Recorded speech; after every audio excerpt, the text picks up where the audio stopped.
Hi friends, ಇವತ್ತು ತುಂಬಾನೇ ಮೃದುವಾದ ಕಡಲೆಬೇಳೆ ಹೋಳಿಗೆ ಯಾವ ರೀತಿ ಮಾಡೋದು ಅಂತ ತೋರಿಸ್ತಾ ಇದ್ದೇನೆ. ಆದ್ರೆ ನಾನ್ ಮಾಡ್ತಾ ಇಲ್ಲ, ಅಡುಗೆ ಭಟ್ರನ್ನೇ ಕರೆಸಿ ಮಾಡಿಸ್ತಾ ಇದ್ದೇನೆ. ಇವ್ರು ಯಾರು ಅಂತ ನಾನು ನಿಮ್ಗೆ ಮತ್ತೆ ಹೇಳ್ತೇನೆ. ಇದೆಷ್ಟು ಮೃದುವಾಗಿದೆ ಅಂದ್ರೆ ನೋಡಿ, ಜಸ್ಟ್ ಮುಟ್ಟಿದ್ರೆ ಇದು ಕಟ್ ಆಗ್ತಾ ಇದೆ, ಅಷ್ಟು ಮೃದುವಾಗಿದೆ. ಬನ್ನಿ ಇದನ್ನು ಯಾವ ರೀತಿ ಮಾಡ್ತಾರೆ ಅಂತ ನೋಡೋಣ.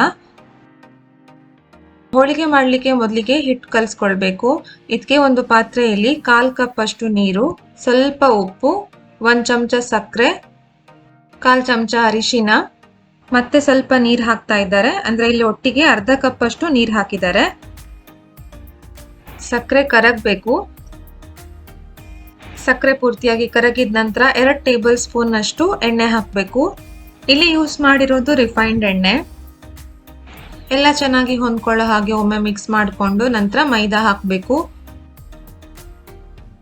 ಮೊದಲಿಗೆ ಇಲ್ಲಿ 1 ಕಪ್ ಅಷ್ಟು ಮೈದಾ ಹಾಕಿದ್ದಾರೆ. ಪುನಃ ಸ್ವಲ್ಪ ಮೈದಾ ಹಾಕ್ತಾ ಇದ್ದಾರೆ. ಸುಮಾರು 1.5 ಕಪ್ ಅಷ್ಟು ಮೈದಾ ಹಾಕಿದ್ದಾರೆ. ಇಲ್ಲಿ ನೀವು ಸಾಫ್ಟ್ ಆಗಿ ಹಿಟ್ಟನ್ನು ಕಲಿಸ್ಕೊಳ್ಬೇಕು. ಚಪಾತಿ ಹಿಟ್ಟಿಗಿಂತ ನಾವು ಚಪಾತಿಗೆ ಕಲಿಸ್ಕೊಳ್ತೇವಲ್ಲ, ಅದಕ್ಕಿಂತಲೂ ತುಂಬಾನೇ ಸಾಫ್ಟ್ ಆಗಿರ್ಬೇಕು. ಸ್ವಲ್ಪ ಕೈಗೆ ಅಂಟುತ್ತಾ ಇದೆ, ನೋಡ್ಬೋದು, ಇದೇ ರೀತಿ ಇರಬೇಕು. ಈಗ ಇದಕ್ಕೆ ಪುನಃ 1 ಟೇಬಲ್ ಸ್ಪೂನ್ ಅಷ್ಟು ಎಣ್ಣೆ ಹಾಕಬೇಕು. ಎಣ್ಣೆ ಹಾಕಿದ ನಂತರ ಇದನ್ನು ಸ್ವಲ್ಪ ಈ ರೀತಿ ನಾದ್ಕೊಳ್ಬೇಕು.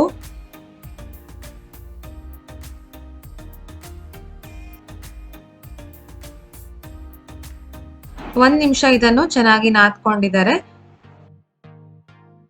ನೀವು ನೋಡ್ಬೋದು ಇದೆಷ್ಟು ಸಾಫ್ಟ್ ಆಗಿದೆ ಅಂತ. ಇದನ್ನು ಮುಚ್ಚಳ ಮುಚ್ಚಿ ಅಟ್ಲೀಸ್ಟ್ 2 ಗಂಟೆ ನೆನೆಲಿಕ್ಕೆ ಬಿಡಬೇಕು. ನೆಕ್ಸ್ಟ್ ಹೂರಣ ಮಾಡಲಿಕ್ಕೆ 1 ಕಪ್ ಅಷ್ಟು ಕಡಲೆಬೇಳೆ ತಗೊಳ್ಬೇಕು. ಇದನ್ನು 2-3 ಸಲ ಚೆನ್ನಾಗಿ ತೊಳಿಬೇಕು. ಇದನ್ನು ಬೇಯಿಸ್ಲಿಕ್ಕೆ ಒಂದು ಪಾತ್ರೆಯಲ್ಲಿ 6 ಕಪ್ ಅಷ್ಟು ನೀರು ಹಾಕಿ ತೊಳೆದ ಈ ಕಡಲೆಬೇಳೆಯನ್ನು ಇದಕ್ಕೆ ಹಾಕಬೇಕು. ಇಲ್ಲಿ ಬೇಳೆಯನ್ನು ಅವರು ಯಾವಾಗ್ಲೂ ಮಾಡೋ ಹಾಗೆ ಪಾತ್ರೆಯಲ್ಲಿ ಹಾಕಿ ಬೇಯಿಸ್ತಾ ಇದ್ದಾರೆ.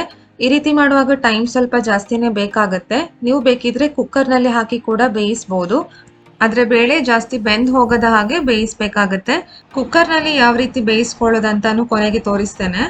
ನಿಮ್ಗೆ ಯಾವ ವಿಧಾನ ಈಸಿ ಅನ್ಸುತ್ತೋ ನೀವು ಆ ರೀತಿ ಮಾಡ್ಬೋದು. ನೋಡಿ, ಬೇಯಿಸುವಾಗ ಮೇಲ್ಗಡೆ ಹೀಗೆ ನೊರೆ ನೊರೆ ತರ ಕಾಣಿಸುತ್ತಲ್ಲ, ಇದನ್ನೆಲ್ಲ ತೆಗಿಬೇಕು ಈ ರೀತಿ.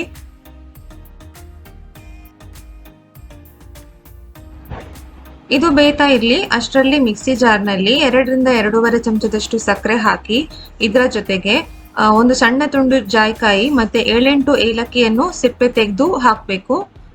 ಏಲಕ್ಕಿ ಜೊತೆಗೆ ಜಾಯಿಕಾಯಿ ಕೂಡ ಹಾಕಿದ್ರೆ ಪರಿಮಳ ತುಂಬಾ ಚೆನ್ನಾಗಿರುತ್ತೆ. ಇದ್ರೆ ಹಾಕಿ ಅಥವಾ ಸ್ಕಿಪ್ ಮಾಡ್ಬೋದು.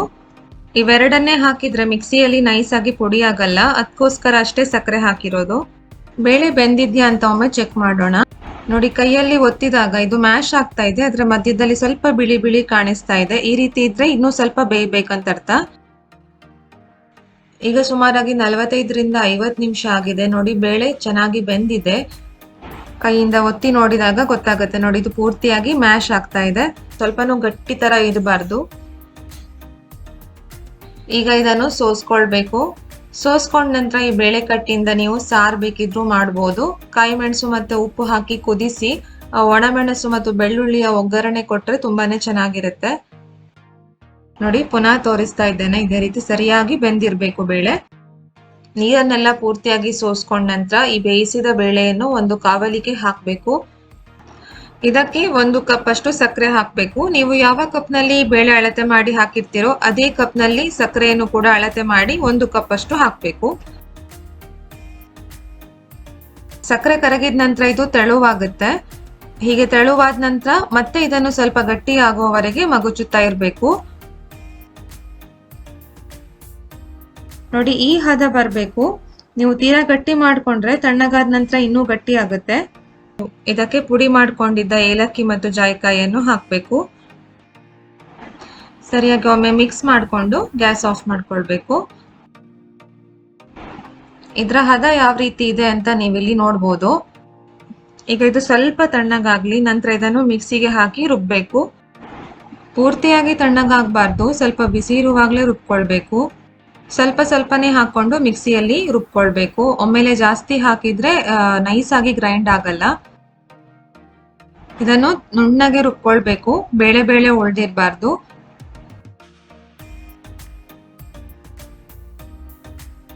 ರುಬ್ಕೊಂಡ ನಂತರ ಇದು ಈ ರೀತಿ ಇರಬೇಕು, ಕೈಗೆ ಅಂಟಬಾರ್ದು.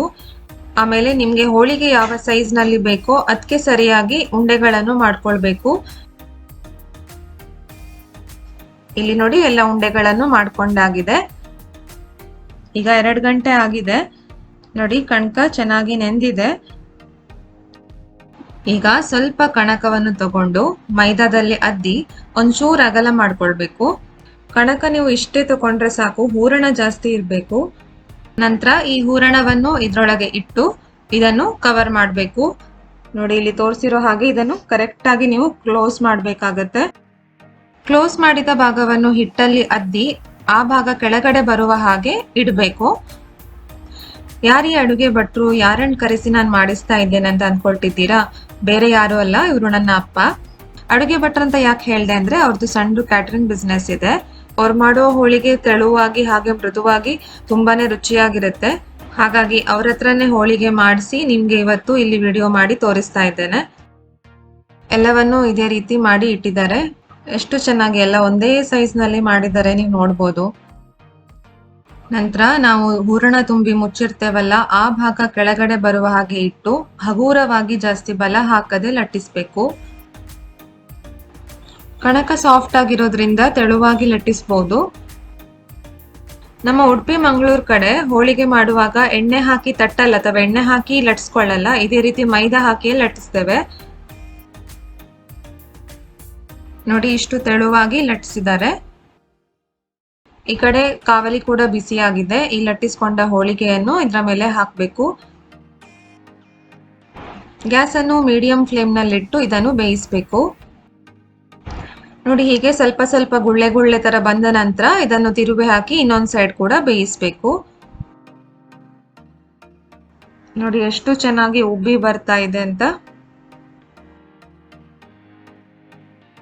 ಇನ್ನೊಂದು ಹೋಳಿಗೆ ಹಾಕೊಳ್ಳೋ ಮುಂಚೆ ಕಾವಲಿಯನ್ನು ಬಟ್ಟೆಯಿಂದ ಈ ರೀತಿ ಒರೆಸ್ಬೇಕು. ಕಾವಲಿಯಲ್ಲಿ ಹಿಟ್ಟು ಉಳ್ದಿರ್ಬಾರ್ದು. ಒಂದ್ ಕಡೆ ಬೆಂದ ನಂತರ ನೀವು ಅದನ್ನು ತಿರುವಿ ಹಾಕ್ಬೇಕು. ಚಪಾತಿ ಬೇಯಿಸೋ ತರ ತುಂಬಾ ಸಲ ಉಲ್ಟಾ ಪಲ್ಟಾ ಎಲ್ಲ ಹಾಕಿ ಬೇಯಿಸಬಾರ್ದು, ಹೋಳಿಗೆ ಗಟ್ಟಿ ಆಗುತ್ತೆ. ನೋಡಿ ಎಲ್ಲ ಹೋಳಿಗೆ ಎಷ್ಟು ಚೆನ್ನಾಗಿ ಉಬ್ಬಿ ಬರ್ತಾ ಇದೆ ಅಂತ. ಹೋಳಿಗೆ ಬೇಯಿಸ್ಕೊಂಡ ನಂತರ ನೀವು ಇದನ್ನು ಸ್ಟೀಲ್ ಪ್ಲೇಟ್ ಮೇಲೆ ಹಾಕಬೇಡಿ. ನ್ಯೂಸ್ ಪೇಪರ್ ಇದ್ರೆ ಅಥವಾ ಪ್ಲೇನ್ ವೈಟ್ ಪೇಪರ್ ಇದ್ರೆ ಅದರ ಮೇಲೆ ಹಾಕೊಳ್ಬಹುದು, ಅಥವಾ ಬಟ್ಟೆ ಮೇಲೂ ಹಾಕ್ಬಹುದು. ತಣ್ಣಗಾದ ನಂತರ ನೀವು ಬೇಕಿದ್ರೆ ಈ ರೀತಿ ಸ್ಟೀಲ್ ಪ್ಲೇಟ್ ಮೇಲೆ ಜೋಡಿಸಬಹುದು. ಕುಕ್ಕರ್ ನಲ್ಲಿ ಬೇಳೆಯನ್ನು ಯಾವ ರೀತಿ ಬೇಯಿಸೋದಂತ ತೋರಿಸ್ತೇನೆ. ಬೇಳೆಯನ್ನು ತೊಳೆದ ನಂತರ ಕುಕ್ಕರ್ ನಲ್ಲಿ ಹಾಕಿ 3 ರಿಂದ 3.5 ಕಪ್ ಅಷ್ಟು ನೀರು ಹಾಕಬೇಕು. ನಂತರ ಇದನ್ನು 4 ವಿಸಿಲ್ ಬರುವವರೆಗೆ ಬೇಯಿಸ್ಕೊಂಡಿದ್ದೇನೆ. ನೋಡಿ ಈಗ ಬೇಳೆ ಹದವಾಗಿ ಬೆಂದಿದೆ. ಇದಕ್ಕಿಂತ ಜಾಸ್ತಿ ಬೇಯಿಸಬೇಡಿ. ಇಲ್ಲಿ ತೋರಿಸಿರೋ ಪ್ರಮಾಣದಿಂದ ನೀವು ಸುಮಾರು 20 ರಿಂದ 25 ಹೋಳಿಗೆ ಮಾಡಬಹುದು.